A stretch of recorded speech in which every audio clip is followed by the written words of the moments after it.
Nothing could have prepared me for the day I opened my front door and saw my husband and my younger sister, half naked and tangled on my living room couch.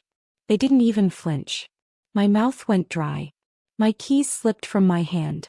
For a split second I thought maybe I was hallucinating. Maybe the stress from work, the long hours, the distance I'd been feeling in my marriage. It had finally caught up with me and this was just a nightmare. But it wasn't. It was real. My husband Marcus and my baby sister Jenna, together. Her dress halfway off. His shirt unbuttoned. His hand on her thigh like he owned her. And the worst part? She looked at me not with guilt, not with fear, but with annoyance. As if I was the one who had walked into her space uninvited. As if I was the one interrupting something sacred. I stood there frozen. Numb. Shocked. Betrayal doesn't just hurt. It rearranges something inside you. Something that doesn't ever quite go back to the way it was before. My name is Olivia. And the story I'm about to tell you isn't just about cheating. It's about lies. Gaslighting. A pregnancy. A devastating accusation. And the comeback they never saw coming. Marcus and I had been married for 6 years. We were solid, or so I believed. We'd had rough patches, sure. But I loved him. I fought for him. I trusted him. Jenna was my everything. After our parents died in a car accident when she was just 16, I stepped in. I became her guardian, her big sister, her safe place. I gave up grad school.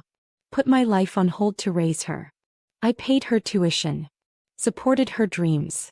Protected her from everything. Except myself, apparently. I should have noticed the signs. The way she suddenly became overly affectionate with Marcus during family dinners. The inside jokes they shared when they thought I wasn't paying attention. The way his phone would light up with J messages he never let me read. But I brushed it all off. Because I trusted them. Because you don't expect betrayal from the people you take a bullet for. That day on the couch wasn't just the first betrayal. It was the beginning of my public humiliation. When I screamed at them to get out, Marcus had the audacity to say, "Liv, it's not what it looks like." As if there's some innocent explanation for being half naked with my sister on our couch. Jenna didn't say a word. She just grabbed her purse, fixed her hair, and walked out like she hadn't just destroyed my life. I cried for 3 days straight. My world fell apart in slow motion. But just when I thought it couldn't get worse, it did. 2 weeks later, Jenna called me. Not to apologize. Not to explain. But to tell me she was pregnant. With Marcus's baby. I couldn't breathe. My chest tightened like someone had wrapped a rope around my lungs and was slowly pulling. I hung up. And then came the whispers. The rumors. Apparently, I'd always made Jenna feel like she wasn't good enough. Apparently, I was the one who pushed them together by being cold and controlling. Marcus told anyone who would listen that our marriage had been falling apart for years, and Jenna had simply been there for him when I wasn't. Then, just as the shock started to settle, Jenna was rushed to the hospital. She had a miscarriage. And somehow, that became my fault too. They said I stressed her out. That my constant drama made her body reject the baby. That was toxic. Imagine the world believing you killed a baby you never even knew was coming. My own family took her side. My aunts, cousins, even family friends I hadn't spoken to in years. They all reached out to Jenna. Offering prayers. Flowers. Support. No one called me. I became the villain overnight. They expected me to disappear. To drown in my own shame. But what they forgot is, I don't drown. I rebuild. And this time I wasn't going to heal quietly. I was going to rise. And when I did, I would make sure they felt every ounce of the pain they tried to bury me with. Because I don't just survive betrayal. I burn it down. They stripped me of everything. My husband, my sister, my dignity. And still I wasn't allowed to scream. I was expected to be graceful. Quiet. To disappear into the background like some bitter ex-wife who couldn't handle rejection. They wanted me to crawl away and lick my wounds in silence while they flaunted their twisted version of love. But I wasn't made for quiet suffering. I was made for war. After the miscarriage, Jenna leaned into the victim narrative with the ease of a seasoned actress. Hospital photos. Sympathy posts. Carefully worded captions on social media like healing slowly, surrounded by love, and choosing peace after heartbreak. She never once named me, but everyone knew who she was referring to. The comments were vile. She doesn't deserve a sister like you. You're the strongest woman I know, Jenna. She was always jealous of your light. And Marcus? He posted a picture of him holding Jenna's hand in the hospital, captioned, "Sometimes love finds you in unexpected places. Our angel will never be forgotten." I nearly threw up. I wanted to scream. To go online and tell the world the truth. That the only thing I was guilty of was trusting the wrong people too deeply. But I knew that wouldn't change anything. The narrative was set and I was the witch. So I went silent.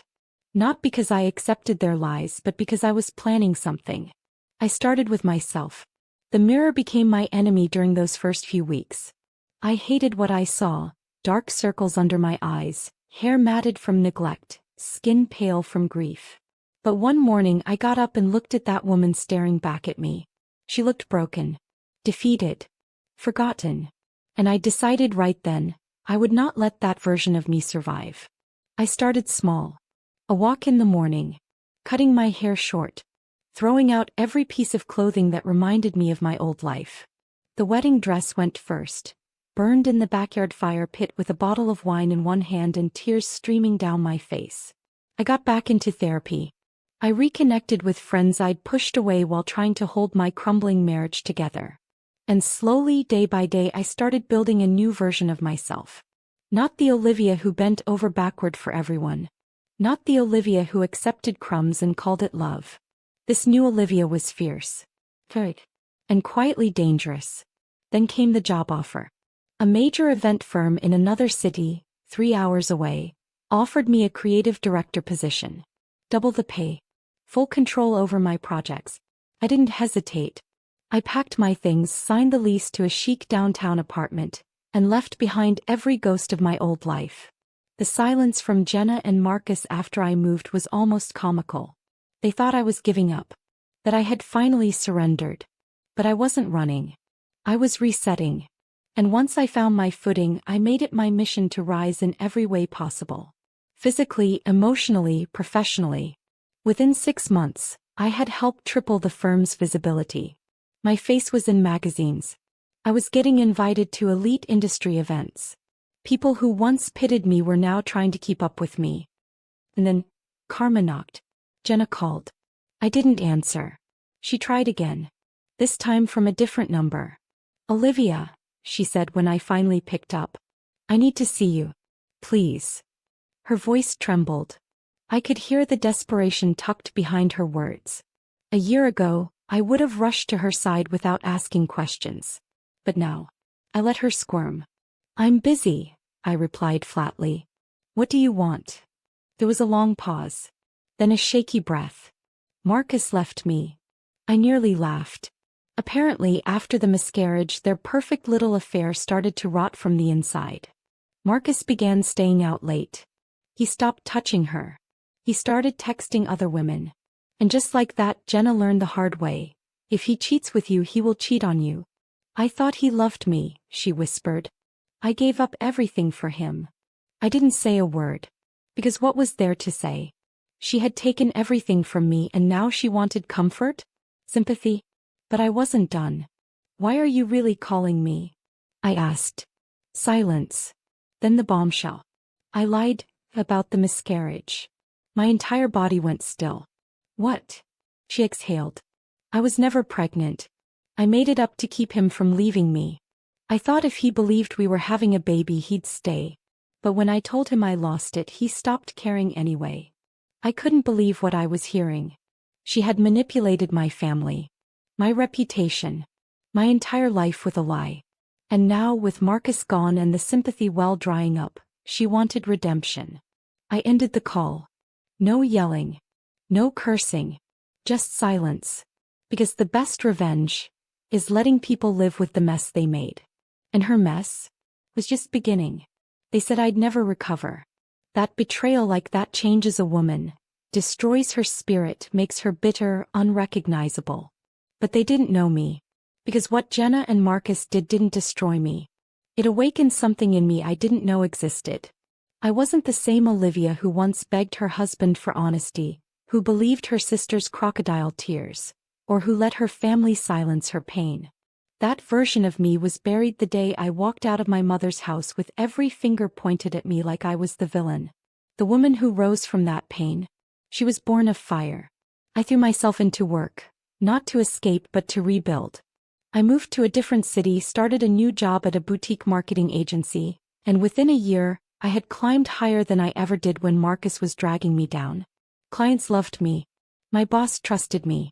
And for the first time I looked in the mirror and saw someone I admired, not for being a wife, a sister, or a daughter, but for being me. My past didn't define me anymore. It fueled me. It was during a charity gala that I first crossed paths with Elijah. Steady, quiet strength in his eyes. He wasn't flashy. Didn't come with smooth lines or fake charm. He just listened, really listened. You have a fire in you, he said. The kind that could burn down everything that tried to break you. I remember staring at him for a second too long. I wasn't used to being seen that clearly. Not anymore. We didn't rush.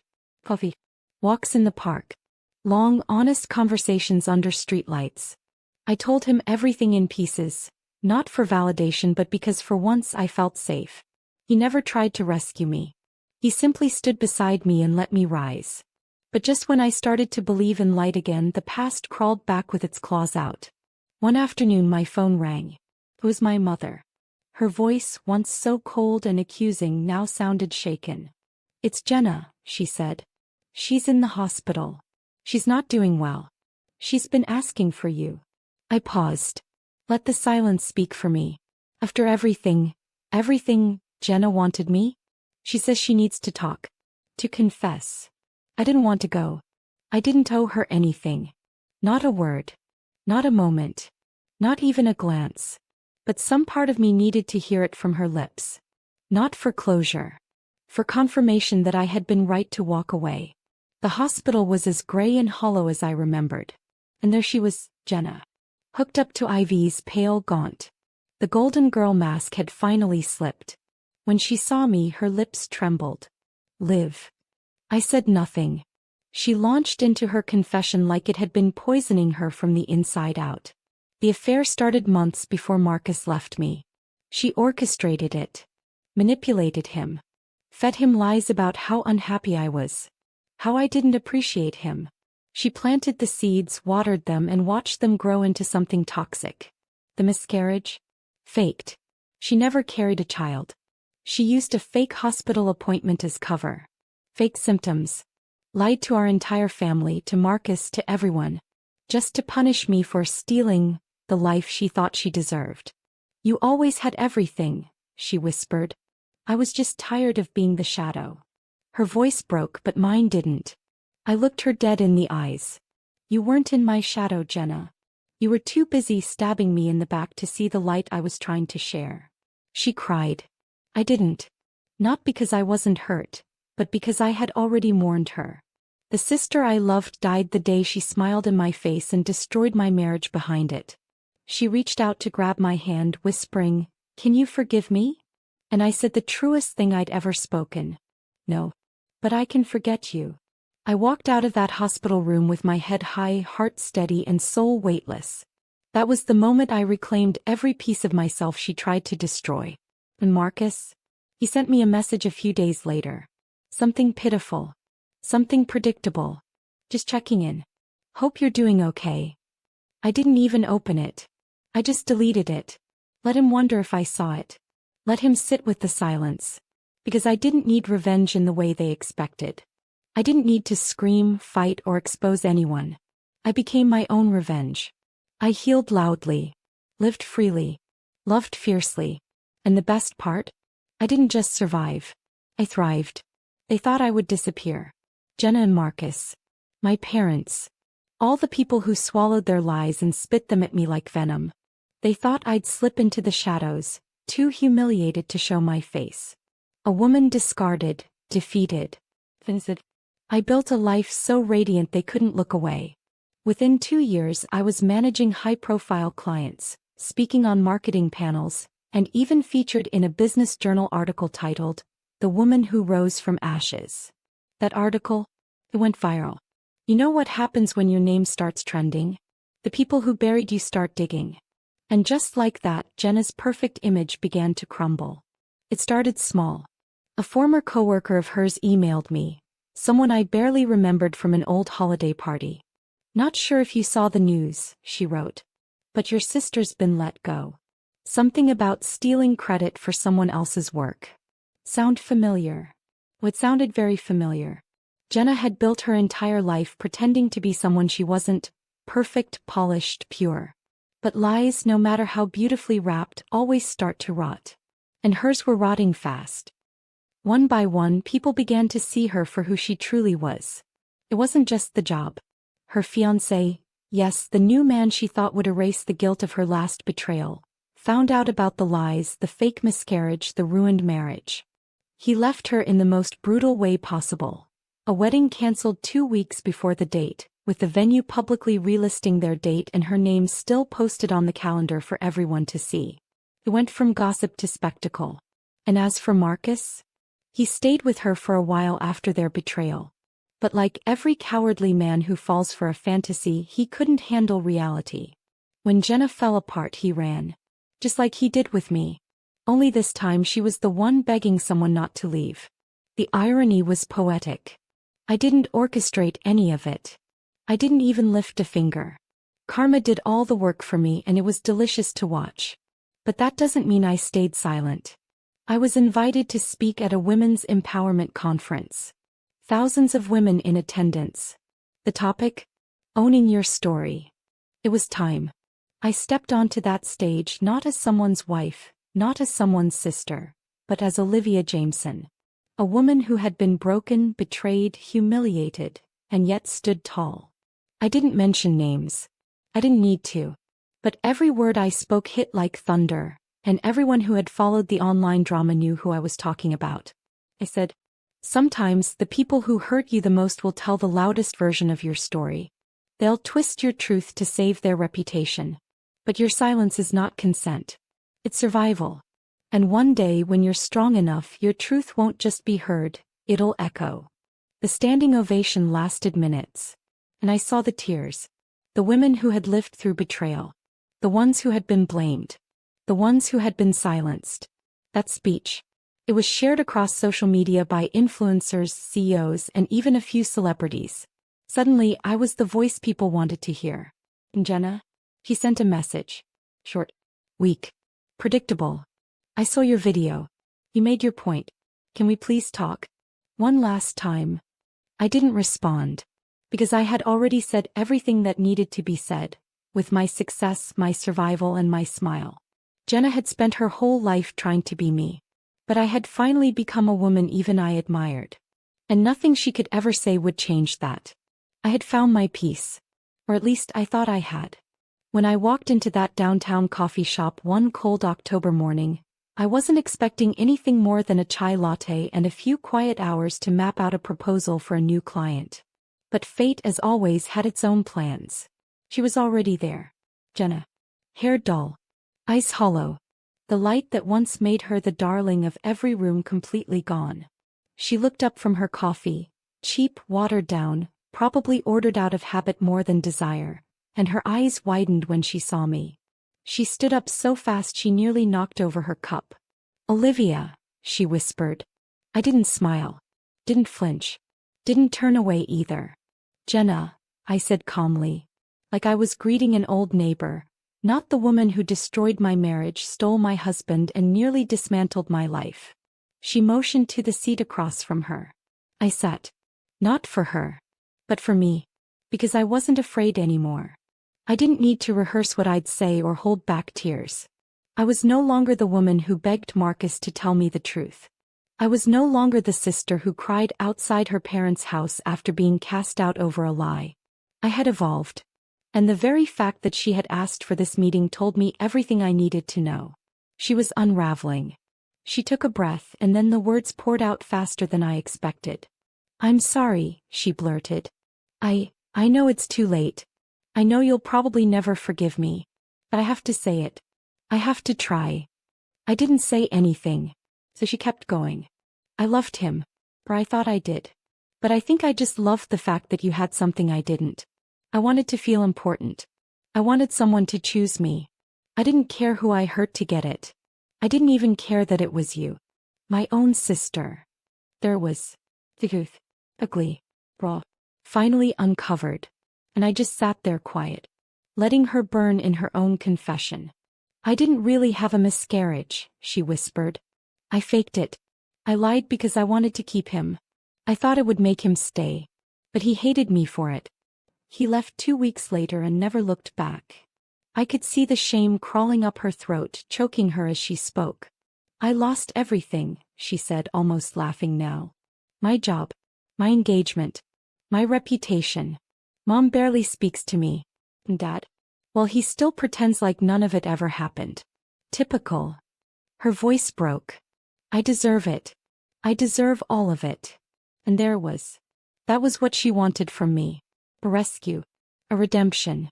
A soft place to land after burning every bridge she ever had. But I wasn't that place anymore. I leaned forward and looked her dead in the eye. You didn't just betray me, Jenna. You buried me.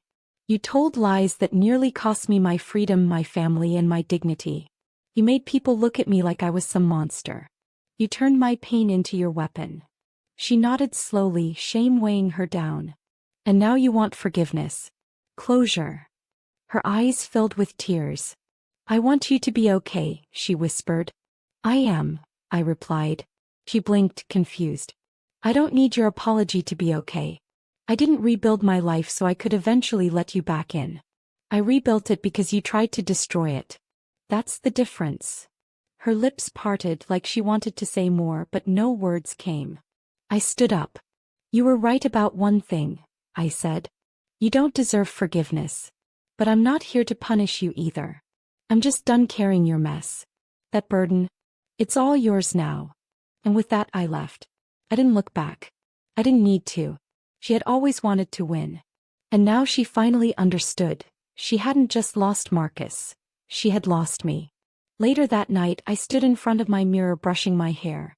The woman staring back wasn't angry. She wasn't bitter. She wasn't broken. She was free. I turned off the light and smiled. For the first time in years. I slept without a single dream. 1 year. It had been exactly 1 year since my marriage imploded, my sister betrayed me, and everything I thought was permanent came crashing down. And yet here I was. Still standing. Still breathing. Stronger than ever. I no longer lived in that old house filled with ghosts. I'd moved into a small modern apartment on the 14th floor of a high-rise downtown. The walls were blank when I first moved in, but now they were lined with framed pieces of my art. Pieces I used to paint only in secret, hidden away like a part of me I wasn't allowed to share. Now my paintings hung in a local gallery. And 2 had already sold. But this story isn't about reinvention. Not really. It's about realization. Because the biggest plot twist wasn't that I survived the betrayal. It was that I thrived in spite of it. One Sunday afternoon, while I was helping an elderly neighbor fix her balcony plants, I heard someone call my name. Not Mrs., not ma'am, just Olivia. I turned around and saw a man in a gray t-shirt and paint-stained jeans, holding a bag of potting soil and a sheepish smile. Hey, he said.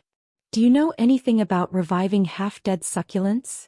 I raised an eyebrow and said, depends. Are you asking for a friend? He laughed.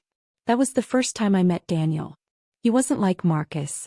There was no charm offensive. No too smooth compliments. No manipulation masked as romance. Daniel was patient. He listened. He cared more about my stories than my figure. He remembered how I liked my coffee. He didn't flinch when I told him about my past. He just nodded and said, no one who survives that kind of betrayal comes out soft. And I wouldn't want soft anyway. I like the fire. He made me feel safe. And not because he promised to protect me, but because he saw I could protect myself. And loved me for it. Took me months to trust him. Not because of anything he did.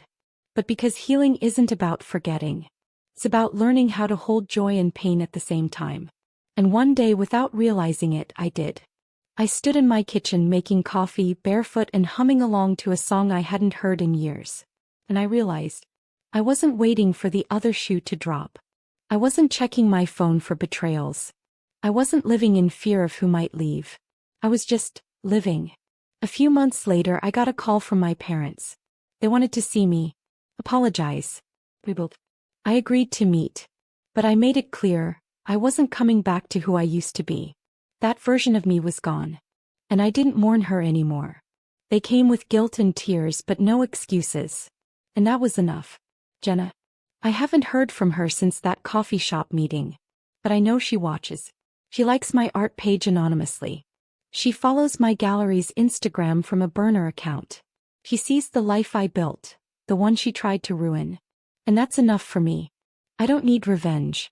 I don't need her regret. I have peace. I have purpose. I have love again. Not because someone gave it to me but because I finally gave it to myself. So if you're watching this and you're still in the thick of it, still bleeding from betrayal, still asking, why me? Let me tell you this. You are not what they did to you. You are not the lies they told. You are not the silence of the people who should have defended you. You are more. You always were.